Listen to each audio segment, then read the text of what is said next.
Oh, oh, oh, oh, oh, oh, oh, oh, oh, oh, oh, oh. Welcome to Multiple O's, the spin-off podcast for The O Show. The O Show is hosted by Dr. Oriana Fox, the artist with a PhD in self-disclosure.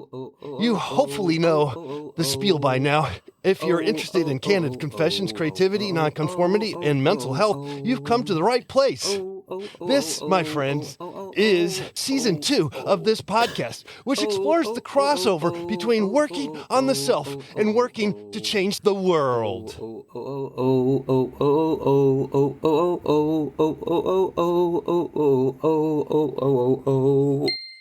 Hello, welcome to the O Show. I'm your host, Oriana Fox. I have a couple of things to say before I shut up and play the interview for today. Firstly, if you missed the announcement last week, I just wanted to tell you again that the O Show has its own new website at theoshow.live. That's the URL, theoshow.live. And why am I mentioning it again? Oh, yes. So in the process of developing that website, I've been getting very, very helpful advice from the Digital Culture Network, which is a kind of part of the Arts Council of England, has been set up to help people, artists specifically, to get their work online or to promote themselves online. And I found it to be a very useful service. So I'm just going to plug that a tiny bit. Because it's related to what I'm doing on the podcast today, which is I've decided not to air the John Kilduff episode quite yet. I'll air that next week. So Kilduff fans, sorry about that. If you heard the announcement last week and you got excited, you only have to wait one more week. But also you can just watch it on Instagram anyway. But I was thinking about some advice I was given by a lovely person at the Digital Culture Network, which was that promoting yourself on social media is 90% planning. And I was like blown away by this advice because even though I think I have pretty good executive function skills, I sometimes fail to engage them, especially when it comes to my work and planning, what I want to achieve in my artistic career. And so I was like, whoa, planning? Because I spend like 98% of my time not planning social media posts, but instead creating the content for it. And it takes up a huge amount of time and I kind of hate it. And don't really want to do it, but it's sort of, anyway, feel like I have to do it.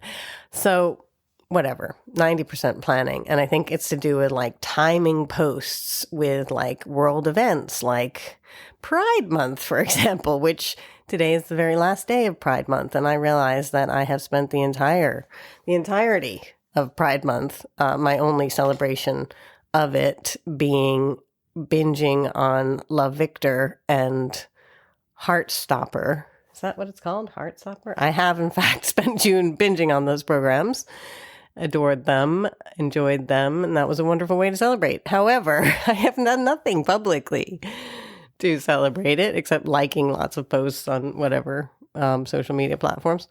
So I thought, why not release a Pride-related interview on the podcast on this very last day of June, just to get in on some of that, maybe hashtag traffic. I don't know. We'll see. We'll see if anything comes of it.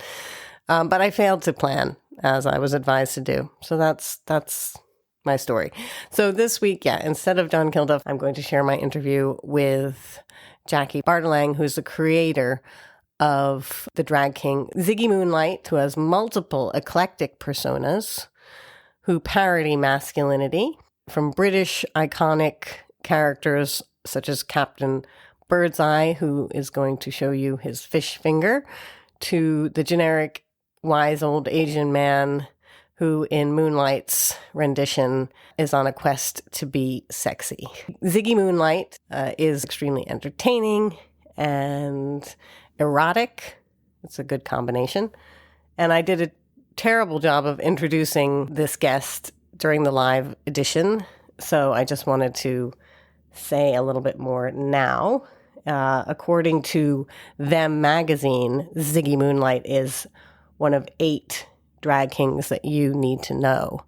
And Moonlight performs regularly in the London cabaret scene, performs with Peck's drag kings who've been guests on the O Show in the past. So without further ado, here is the interview. Enjoy. Welcome back to the O Show live edition at Mimosa House, London, hosted by yours truly, the Oriana Fox. I'm thrilled to be joined by an amazing drag king performer. His performances make amazing references to pop culture, takes on a range of different personas. Well, why don't we just bring him on and he can tell you a bit more about his drag king performances. I'm really so thrilled that he's able to join us. So let's invite him in. Hello, Ziggy. Welcome to the O Show. It's great to be here. Can you hear me all right? Yes, I can hear you perfectly. Amazing. I'm outside and it's a bit wet actually, so apologies for the slightly damp appearance. Well, I have to apologize to you as well because I just completely flubbed my introduction of you. No, don't worry. I was sort of chuckling while you were you were. Did you watch that? Oh God. I was like, oh. No, I found it quite amusing.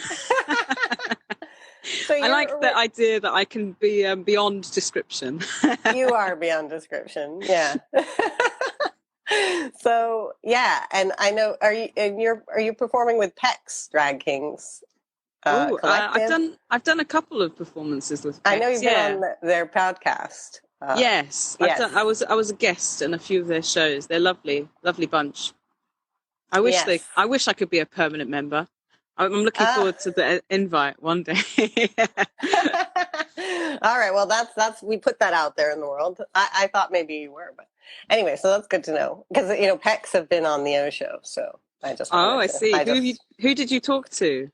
Temmie Wilkie. Drag King Cole and Justin Limbersnake performed. Yes. And Drag King Cole did a solo act, and then I interviewed Temmie as Temmie. Nice. Yeah, it was great. So yeah, I'm really interested in that show was called Female Masculinity, which maybe it should have been called Masculine of Center because that was a more au fait term, but I'm a bit behind on things. These are the first terms that I've heard, the ways I've heard them. I mean, yeah, female masculinity. Yeah, that works. I guess they always get battered about, don't they? Because I got a casting the other day calling for a masc femme person. I'm like, I don't know what that means, but I guess it means me. So yeah, I guess they're all around the sort of the same sort of ideas, aren't they, about playing with gender and stuff. Because my persona, when I do all my characters, Ziggy, can by you the list way, some of your characters since I did such a bad job of that? Yes. I was like, blah, blah, all the words. I can do more than that. I can list them and then I can give you impersonations of all of them. Wonderful. So one of my favourite personas is Charles Bronson. Have you seen the film Bronson with Tom Hardy? No. So Tom Hardy though. He's all kind of buff and strong and yes. He's got a rough way of talking. So this is pretty much absolute perfect casting for him. So he's got this really big handlebar moustache, and basically I sort of go on and I'm all like, oh, I want to be famous. Oh, my name's Charles Bronson. Oh. And I'm scared. I scare the audience, but then at the end of it, I've got a bit of a soft heart, and I play a trick on someone, but in a nice way. And one of my other characters is Captain Birdseye, everyone's favourite captain that gives fish fingers and feeds the nation with warm sandwiches. And he's like, oh, hello, ahoy, mateys. Would you like to see my fish finger? And it is actually what you think it is. Your mind can go there. Yeah. I will never. I make my kids fish fingers once a week, so I'll need to think of them the same way again. Yeah. And then the other character I've got is like this. Do you know like kung fu films back, sort of Hong Kong style flicks where they had bad English dubs, and you'd always sort of be like, "I will kill you." Yes. And you'd hear the voice about 2 seconds after they've mouthed it. I've got a spoof of that, and it's this sort of wise, old, wispy-haired man who appears in every kind of kung fu flick as the generic old Asian kung fu man, and he speaks like this. Oh, and his ultimate quest is to be sexy. Oh, I will show you that Asian men can be sexy. So that's another one. What was the other? Some others. Oh, I did one. Do you know Alan Carr? Do you know the comedian? I did an improv show once where I did a spoof of gay conversion therapy, but dressed as like the ultimate camp man with a big moustache and speaking a bit like this, a bit like Alan Carr. And I'm hosting a game show where I will prove to everyone who is the weakest twink. So that was very fun, and we used inflatable penises and everything to sort of show the angle. I drew a stupid picture, and I got some people to come up and sort of going based on the tilt of their penis, how aroused they were by this picture. It was ridiculous but funny. Yeah, great laugh. That's great. So that's kind of me. I have a lot of different characters. And how did you start developing those characters? Like, what were you kind of a performer before going into drag kinging, or was drag kinging the first performance? That was a drag. My drag was the first time I really got up on stage and performed in front of an audience that wasn't like at school or something like that. So it was a really big leap into the deep end for me. And in fact, the very first show I did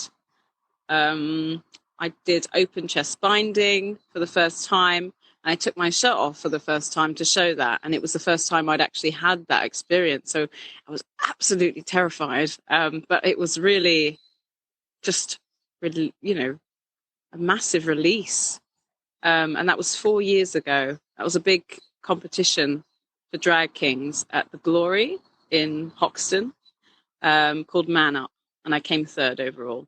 It was the first time I'd ever really done drag. So, wow, yeah. Third in your first time is pretty good. Yeah, yeah. It was great fun, and I was just like, "Oh, what is this malarkey?" I like get to dress up as a man and do all the things I've always wanted to do, impersonate funny people. You know, it's great.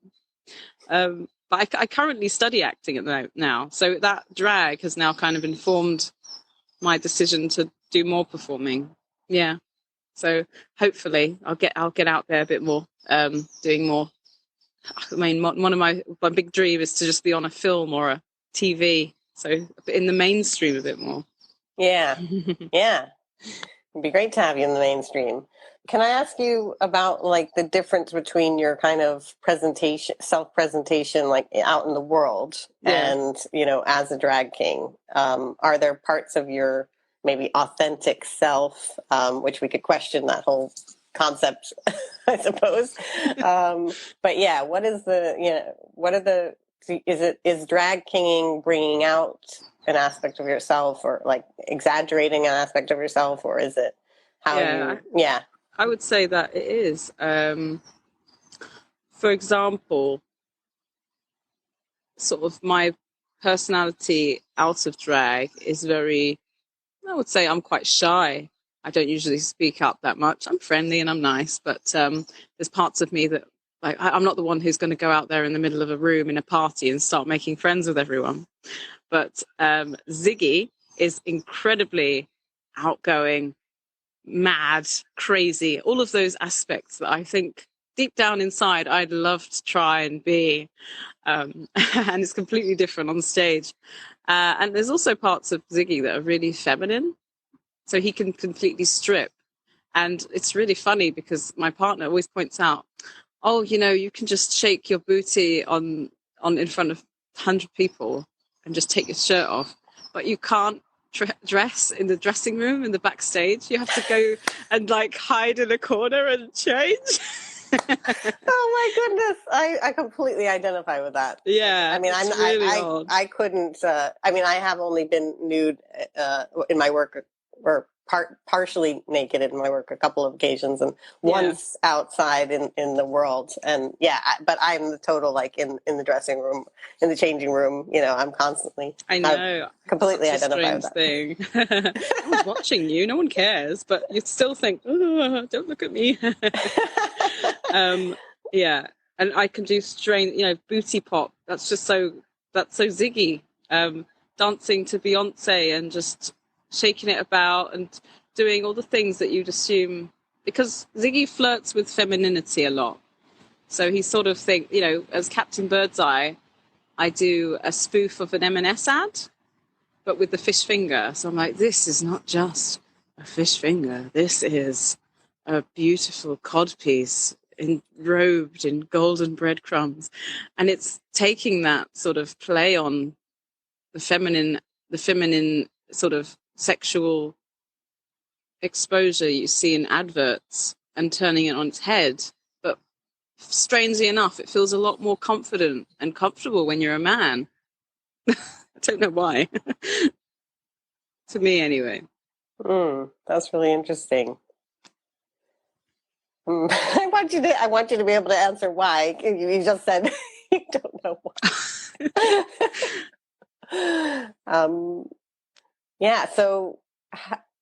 So you've always enjoyed, like, I guess, playing around with male personas and as a kind of playful thing. You said you did maybe a little bit of drama in school, but this was a kind of So how do you get your ideas for the characters? It's from like one or two things. The first thing I think about is what character I'd love to play and try and explore a different side of him.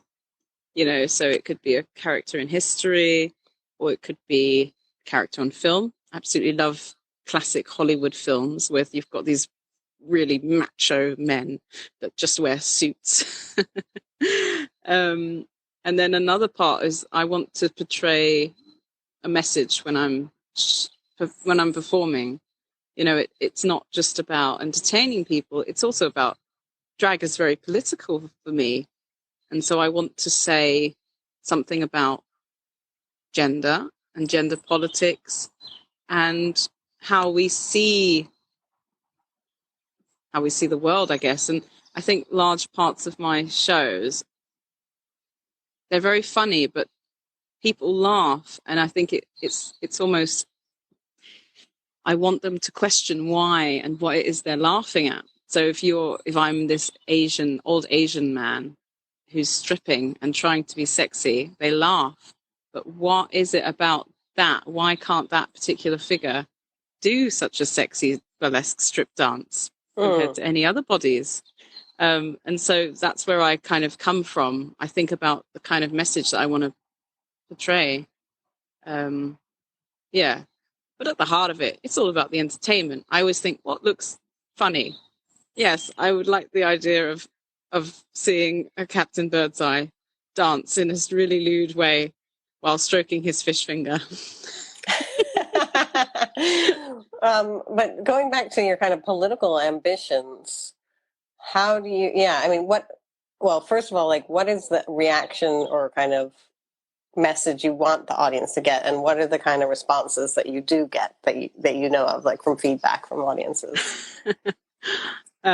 It's been overall very positive, but what I found, as I'm sure you are aware, is you have to place your different types of shows depending on what venue and what kind of audience you're gearing towards. So my Bronson show, for instance, is very intimate. It's very frightening, but it's also you have to be really, really attentive and know what, follow his every move.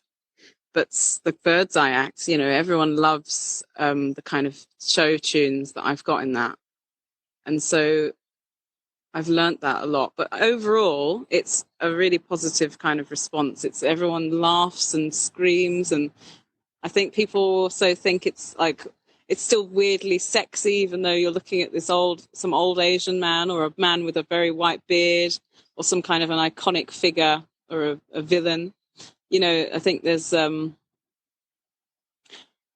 been, I think it's quite funny how Ziggy can be attracted to, or can be attractive for both men and women, people of all different sexualities.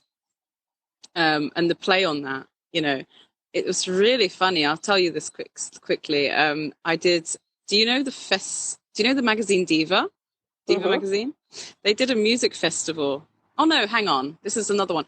Elfest. Do you know? It's a festival for lesbians in Wales. And I went there and I performed as Charles Bronson, and I've got this singlet on and sort of my whole chest is out and stuff. And someone in the audience thought I was a man, like an actual man. And they got really angry. They were like, what's this man performing at this all-women's festival for? Oh, wow. Yeah. Wow. So that was really interesting. Oh, so like a gender critical lesbian. Yeah. Whoa. I actually just, I know, but I thought that they were just genuinely tricked, and it was really interesting. And a friend who heard it said, look a bit closer because you're not correct. Right. Yeah. But that is a really powerful thing, I think, that moment of I think with desire, you know, the fact that, it brings out these personas that you have bring out a kind of pansexuality in diverse audiences. And I think that is so amazing. That's the aim for it, isn't it? Drag. It's about messing your mind up and thinking, well, what is it really you're attracted to? Because isn't everyone a little bit queer, maybe? You know? Yeah. Can you speak a bit about your relationship maybe to like hegemonic masculinity or the way in which it intersects with Asianness? Easy question. Hang on a minute. I have to think about it. So hegemonic masculinity. Remind me what hegemonic means again. Or like kind of conventional. Like the patriarchy. Standard masculine, I don't know, whatever, like a stereotype of, or maybe I want to ask you about like stereotypes of Asian masculinity and how you relate to them, or how you kind of subvert them. Yeah, absolutely. That was kind of the basis for the Old Asian Man Act. He, so, you know, in media, at least when I was growing up, the East Asian man was always emasculated. There was never any leading roles for them. They were always kind of like the subplot. Even someone like Bruce Lee, who I absolutely adored, and people like Jackie Chan, they had to make their own movies. But whenever they went to Hollywood, this is Western's pop culture, by the way. They went to Hollywood. Bruce Lee was cast as simply like a driver in a major film, and was never given that platform to kind of speak for himself and sort of showcase that he is in fact a really, really strong actor and performer, and being, you know, and capable as anyone to be a leading role. And so my commentary on that was, why is it, you know, it's a massive hole.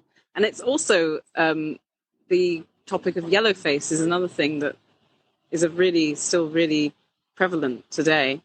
And that kind of conflicts with it, I guess. It's the fact that, why is it that I think blackface is definitely something that's considered really a no-no, but yellowface is still something that exists, and I think has still taken place in the past couple of decades, on TV and stuff like that.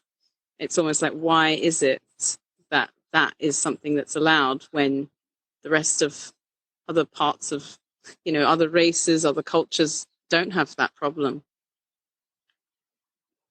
Yeah, it's kind of crazy, but I'm sure I feel like things are changing, or at least I'm hopeful that things are changing. But I'm wondering about like that point you were making about context, and just performing in various contexts, and like as an Asian person, like in queer contexts? Like, do you feel like, how do you feel about that? Or like, do you feel like it's a open, welcoming space, or?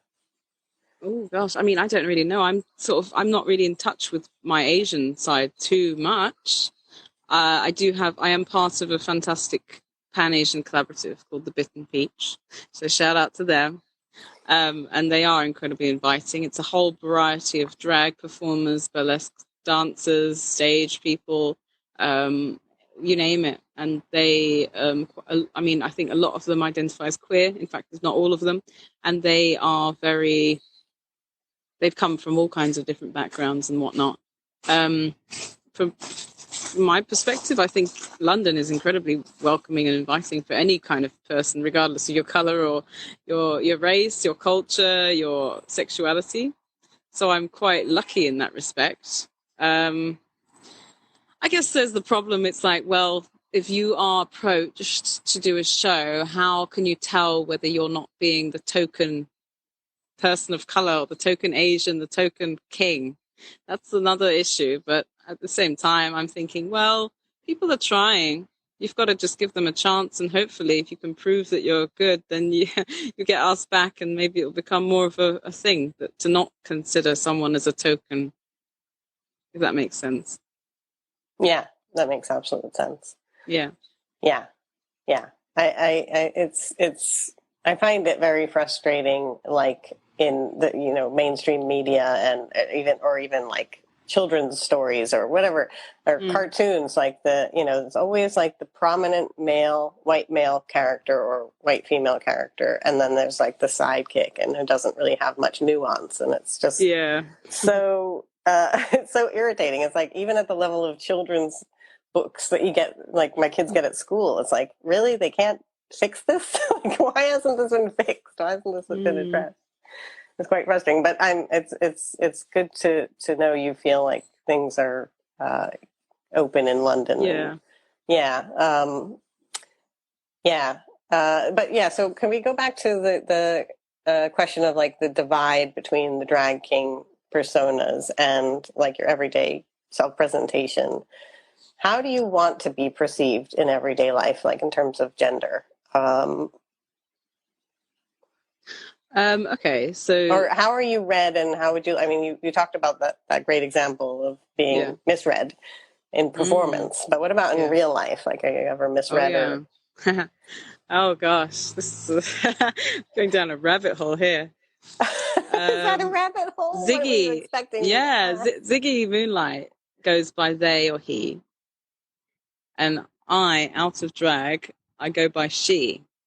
And the reason being, it's just purely personal. When I was growing up, I often get misgendered as he, and I don't know why, but for something, I think I just felt this intrinsic feeling to be, I want to be seen as female. I am female, so therefore you need to use the right pronouns. But I know for a lot of people, and a lot of drag kings in particular, who identify as non-binary, their drag personas it's almost a much closer extension of themselves.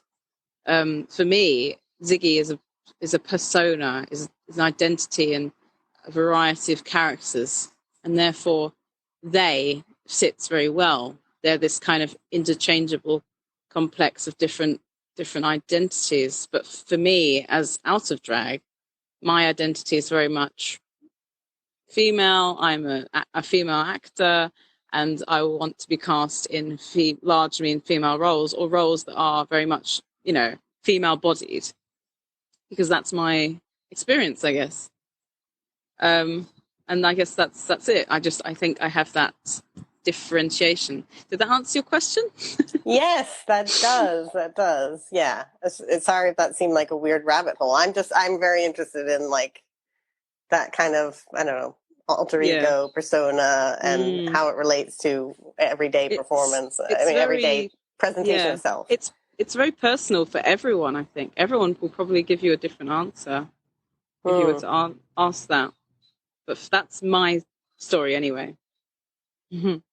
Yeah. So, relatedly, has becoming a drag king changed the way you are in everyday life? Has it impacted on like maybe confidence or I don't know, in any way on your life? Yes, I would say so. Yeah. Yes. I think that was a yes or no question. That wasn't well phrased. How has it? How has it? That's the next question. Just being up on stage, like I said, taking my shirt off in front of hundreds of people is very, very liberating. Has it been hundreds?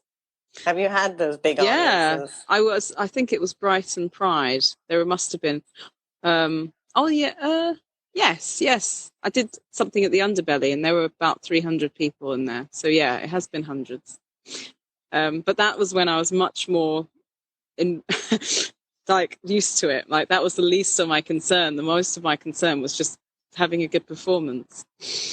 It's made me more conscious of how I appear on a stage, and how, because that's kind of used. I was studying acting, and that's kind of one of the most important things that they tell you. It's about how understanding what you're going to be cast for, how you appear, and what kind of small parts of your personality can shine through in other characters that you do. And so it has been really, really fulfilling in that sense. And like I said earlier about being able to be in touch with aspects of my femininity that I don't think I would have explored without drag. It's so interesting that, that exploring masculine personas has put you in touch with your femininity. Yeah. It's fascinating. It's funny, isn't it? Very counterintuitive or something, or paradoxical. I think that's the word. Yeah. Paradoxical. Yeah. It's almost because of having this veneer is probably the best way of explaining it. Right, because I can hide behind this character and then do something silly, and it's not me. It's not like me without any other laid bare, Mm. Yeah. Are there any what is the most stereotypically feminine thing about you? I'm a diva. I'll tell you, I once lost my phone in China because it was so stupid. I'd left it in a rent-a-bike basket, and then someone drove off with it. And I noticed 1 minute too late, and I was like, oh my God. And I proceeded for the next hour sort of screaming and crying and making a state in the middle of a park in China, to the point where they got the police involved to report my missing phone, which I never found. And I was just very sad. And then another example, also in China, it was a long holiday, a long journey, 2 weeks of traveling. I got pooped on by a bird in a square, and I just... It's supposed to be good luck. I know, it's not. It was all over me. I just cried. Oh, and I had 3 of my friends surround me with wet wipes, just dabbing me off. And I was like, I just can't do it anymore. That does sound quite... So that's the part of me. I mean, my partner, who I'm in a relationship, is very femme. She's she would pass as straight. She's bisexual. But she is there's no doubt when we talk about who's the man in the relationship, that's that question. She is the man in the relationship. Wow. So your life is full of those kinds of paradoxes, it seems. Yeah. I just have maybe one last question, because I know you probably have to get back to whatever it is your studies are. I'm doing singing at the moment, so. Oh, lovely. Do you like singing? Yeah. Are you a good singer? I might that be incorporated in future drag king performances? It will probably be, but by the end of this week, yes. I'm getting more confident. They're trying to get you to... The premise is everyone can sing. It's just about how you approach it. Nice. I love singing, but most people don't love my singing. Is that your shows? Do you do lots of singing in your style of performing? I've never sung in a performance. I don't think.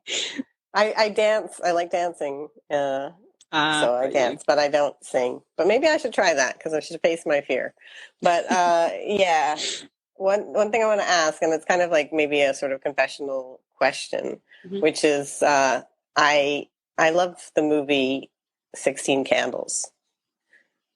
Have you seen that movie? Never heard of it. Oh, never mind. Then we can't have this conversation. Well, it has this like really, really awful depiction of Chinese foreign exchange student. And and so I'm sure now if it's ever on anything, it's probably like has one of those labels of like this film contains, a derogatory performance that was derogatory then and it is still now. Yeah. Like they have those labels on Disney movies and stuff now. Or on Gone with the Wind, or has that been banned completely? I have no idea, but I feel like it's bannable. But yeah, it's I mean, for other reasons, not for that reason. It's my it's my favorite film because it's got this awful. No, that's not the reason. It's my favorite. It was one of my favorite films growing up in the 80s. Anyway, so since you don't know the character, but maybe you should watch it. Well, I don't know. Watch this horrible depiction of an Asian man. Like, is it old or is it recent? No, it's not. It's like it's an 80s like John Hughes. John Hughes, like Breakfast Club and yes, Uncle Buck. 16 Candles. Okay. It wasn't really well known. It wasn't really. It didn't move over to the UK. It's kind of a weird John Hughes movie where like he was really big with Breakfast Club here, and I don't know. He's done a lot of movies. I can't think of any of them right now. Trains, Planes, and Automobiles, maybe. I don't know. With Steve Martin. Is that right? Yeah. And John Candy. Anyway, so quirky humor. Yeah. Yeah. Anyway, it's just like and Breakfast Club is like and 16 Candles. Oh, Pretty in Pink. They're all like with Molly Ringwald in them, and it's all like kind of 80s teenagers, and it's Anyway, I kind of grew up with that as a child, and yeah.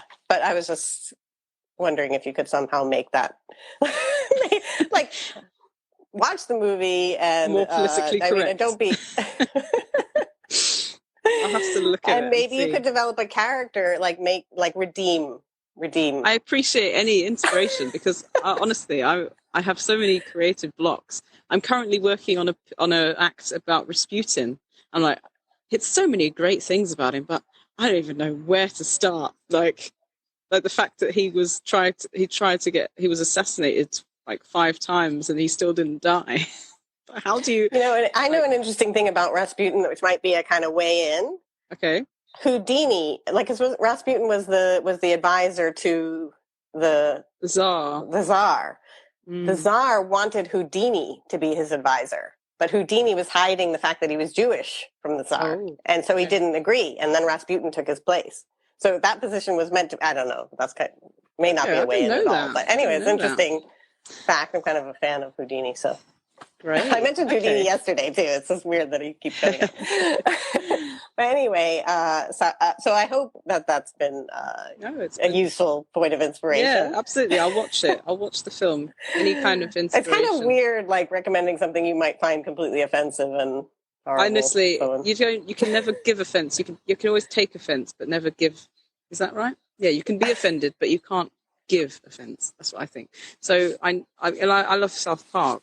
And because of how stupid it is, so for me, I'll just take anything and see what I think about it. Okay, great, good, yeah. Well, it's been so wonderful speaking to you, and fascinating to hear about all the interesting paradoxes of your existence and your adventure in drag kinging. And I really look forward to seeing more of your work, either in mainstream roles as a woman or as a drag king. So thank you so much. Great. Thank you ever so much. It's been lovely chatting. Oh, thank you very much. Show your love for Sigi Moonlight. Bye, everyone. So that concludes my discussion with Jacqui Bardelang, aka Sigi Moonlight. I really enjoyed that conversation. I hope you did too. Thanks so much for listening. I just want to add that the conversation we had very much echoes the discussions that took place on the episode of the O Show called Female Masculinity, which is available, and I've got a link to it in the show notes. I've also got links to where you can find more about Sigi Moonlight. So do check out the show notes. Next time on Multiple O's. Next time on Multiple O's. Next time on Multiple O's, we will be hearing from Mr. Let's Paint, John Kilduff, and returning to our, and actually in keeping, I should say, with a exploration of masculinity. These previous week was Glenn Pudvine, now Sigi Moonlight, and then John Kilduff. So yeah, we're kind of in the theme of masculinity. We broke up the painters a bit, having Ziggy in there. Anyway, returning to white male painters next week. John Kilduff, tune in. See you then. Next time on Multiple O's.